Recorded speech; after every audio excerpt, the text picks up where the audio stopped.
Je vais dire une autre position, la position que tu as suivie, repose essentiellement sur deux articles. Ce sont les articles 55 et 183 de la Constitution. Pour mémoire, la Constitution ivoirienne dispose en son article 55, alinéa 1er, que le président de la République est élu pour 5 ans au suffrage universel direct. Il n'est rééligible qu'une seule fois. L'article 183, quant à lui, énonce clairement ce qu'on appelle les dispositions finales de chaque loi ou transitoire, que la législation actuelle en vigueur, c'est-à-dire au moment où on prenait la Constitution de 2016, la législation actuelle en vigueur en Côte d'Ivoire reste applicable, sauf l'intervention de textes nouveaux, en fait, elle n'a rien de contraire à la présente Constitution.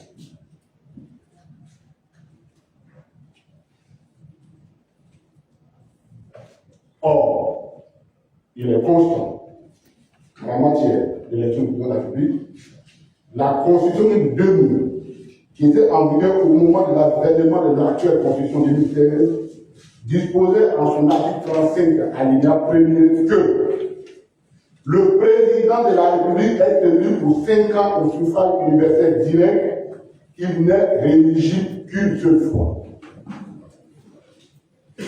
L'on relève donc une identité parfaite entre l'article 35 de la Constitution de 2000 et l'article 57 de celle de 2016, tant au niveau des modalités de scrutin universel direct, que de la durée du mandat 5 ans. Il n'y a donc pas de conflit entre les deux constitutions en cette matière. Or, au moment où la première constitution était adoptée, M. Ouattara était déjà en cours d'un deuxième mandat. Ce deuxième mandat était le dernier au terme de l'article 35 de la Constitution de 2000, dont les effets sont prolongés par l'article 55 de la Constitution 2016, en ce qu'il n'y a pas de conflit entre les deux dispositions constitutionnelles. Dès lors, M. Ouattara ne peut pas revendiquer le bénéfice d'une disposition de la Constitution de 2016 qui lui serait favorable par rapport à celle de 2000 pour briguer un autre mandat au-delà du second mandat qui a pu faire en 2020. J'ai pris ça de façon terre à terre pour deux questions tout complètes. Lorsqu'on élabore une loi, on tient compte de l'existant. Et on dit, toujours vers la fin, nous avons des dispositions pour régler un certain nombre de situations. Évidemment, ce sont après les décisions finales ou transitoires.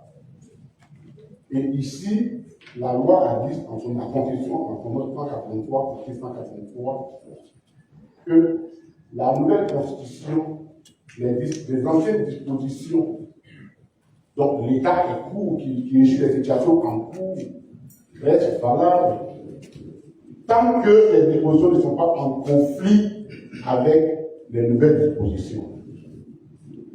Or, nous avons lu les deux articles, les mêmes à interpréter, puisqu'ils sont écrits de la même façon, avec les mêmes véhicules.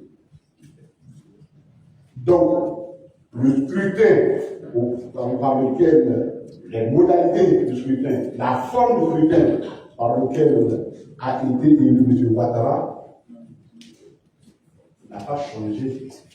Le mandat n'a pas changé. Donc, il n'y a aucun conflit entre les deux.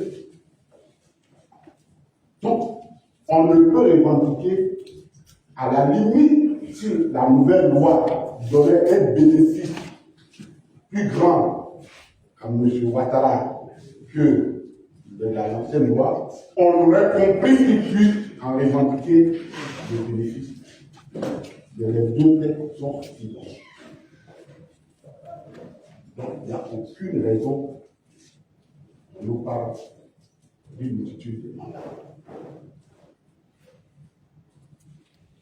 Il en va de même de l'argument totalement inopérant d'un quatrième mandat, justifié par un troisième que nous avons concédé le Conseil constitutionnel. En effet, le cumul de deux légalités nous confère nullement la légalité. Ce n'est pas parce que tu es dans l'illégalité que tu cumules la l'illégalité, que les deux légalités donnent quelque chose de la légalité.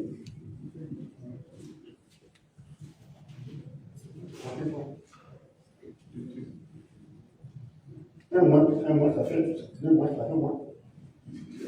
Ça nous appelle ça, et quand ça va passer. On ne peut pas, sinon autrement, il n'y aurait pas la récidive. Or, chaque tentative, la deuxième tentative de contrôler une loi, se donne la récidive. Il n'y a plus une loi avec récidive.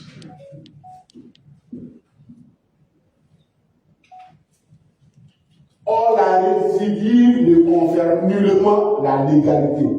Au contraire, elle renforce la faute. Donc, le PPACI, la candidature du président Ouattara est absolument illégale.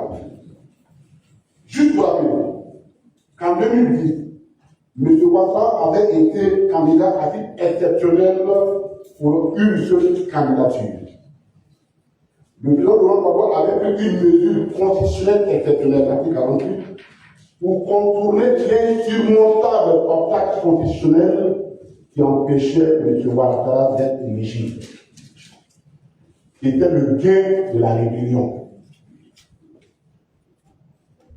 Donc, le chef de l'État actuel a été autorisé de façon exceptionnelle à être candidat en 2000. Et cette question, d'ailleurs, va être le point d'achoppement entre lui et le président du Conseil constitutionnel d'alors, le professeur Gautier.